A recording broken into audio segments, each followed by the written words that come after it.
الحمدللہ الذی کفا والصلاة والسلام علی عبادہ الذین اصطفیٰ خصوصاً علی افضلہم وخاتم النبیین محمد الامین وعلی آلہ واصحابہ اجمعین۔ اعوذ باللہ من الشیطان الرجیم، بسم اللہ الرحمن الرحیم۔ آج ہم سورہ بقرہ کی آیت نمبر 32 اور 33 کا گرامر، ترجمہ اور مختصر تفسیر کریں گے۔ بسم اللہ الرحمن الرحیم۔ قالوا سبحانک لا علم لنا الا ما علمتنا۔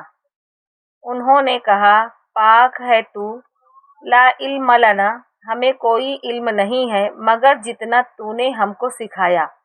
انکا انت العلیم الحکیم، بے شک تو ہی جاننے والا اور حکمت والا ہے۔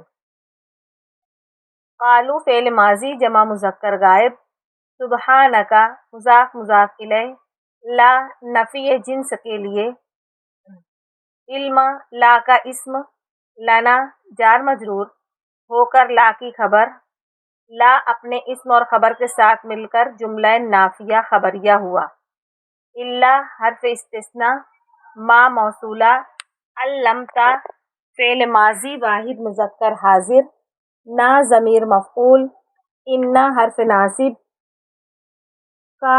انا کا اسم، انتا ضمیر تاکید، العلیم الحکیم انا کی خبر۔ قال یا آدم انبئہم باسمائہم، فرمایا اے آدم بتا دے فرشتوں کو ان چیزوں کے نام۔ فلما انباہم باسمائہم، پھر جب بتا دیے اس نے ان کے نام، قال فرمایا الم اقل لکم انی اعلم غیب السماوات والارض، کیا میں نے تم کو نہیں کہا تھا کہ میں خوب جانتا ہوں آسمانوں اور زمین میں چھپی ہوئی چیزوں کو، وَأَعْلَمُ مَا تُبْدُونَ وَمَا كُنْتُمْ تَكْتُمُونَ، اور میں جانتا ہوں جو تم ظاہر کرتے ہو اور جو چھپاتے ہو۔ کالا فعل ماضی واحد مذکر غائب، یا حرف ندا، آدم و منادا، انبا فعل امر، مفعول ہم مفعول بھی، بی حرف جر، اسمائی مضاف، ہم مضاف الیہ، فلما حرف، انبا فعل ماضی واحد مذکر غائب، ہم مفعول، حرف استفہام، لم جازم مضارع، اقل فعل مضارع واحد مذکر متکلم، لکم جار مجرور، انا حرف ناصب، یا ضمیر انا کا اسم، اعلم فعل مضارع واحد مذکر متکلم، غیبہ مضاف، السماوات والارض مضاف الیہ، واو حرف عطف، ما موصولہ، تبدونا ابدا یبدی ظاہر کرنا، تبدونا جمع مذکر حاضر فعل مضارع، کنتم فعل ناقص جمع مذکر حاضر، تکتمونا کتما یکتم یعنی چھپانا، تکتمونا فعل مضارع جمع مذکر حاضر۔ یہ ہوا آیت نمبر 32 اور 33 کا مختصر گرامر اور ترجمہ۔ اب مختصر تفسیر سنیے۔ اس سے پہلے آیت میں بتایا گیا تھا کہ اللہ تعالیٰ نے آدم علیہ السلام کو سب چیزوں کے نام بتائے، پھر فرشتوں کے سامنے تمام چیزوں کو پیش کر کے فرمایا کہ بتاؤ ان چیزوں کے نام کیا ہیں۔ تو فرشتوں نے عرض کیا کہ تیری ذات پاک ہے، یقیناً آپ ہی کی ذات ہے جو کل کی کل علم کی حامل ہے اور جس کی حکمت بھی کامل ہے، باقی ہر مخلوق کا علم ناقص ہے۔ پھر اللہ نے آدم علیہ السلام سے فرمایا کہ اے آدم بتاؤ ان چیزوں کے نام ان فرشتوں کو، یعنی اللہ تعالیٰ نے آدم علیہ السلام کو حکم دیا کہ فرشتوں کو ان چیزوں کے نام بتا دیں۔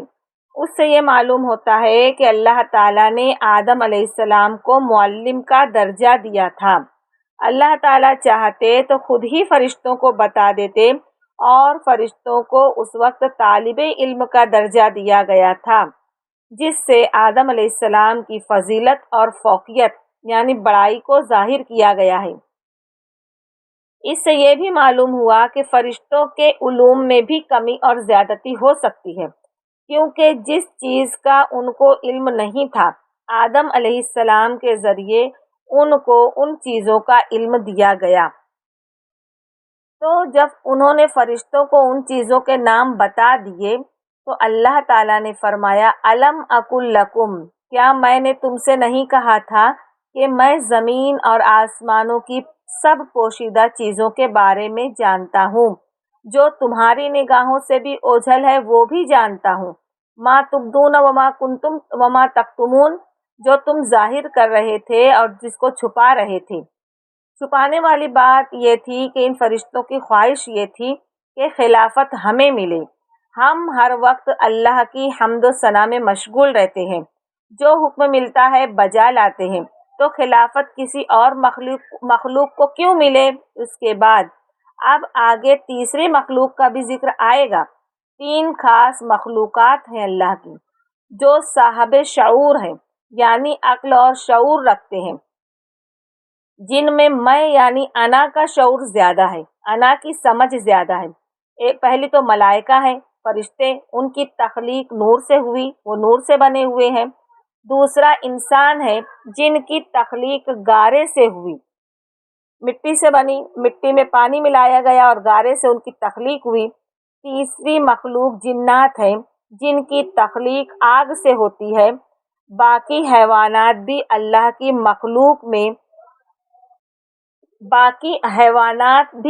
کی مخلوق ہیں جن میں شعور تو ہے مگر خود شعوری یعنی انا نہیں ہے۔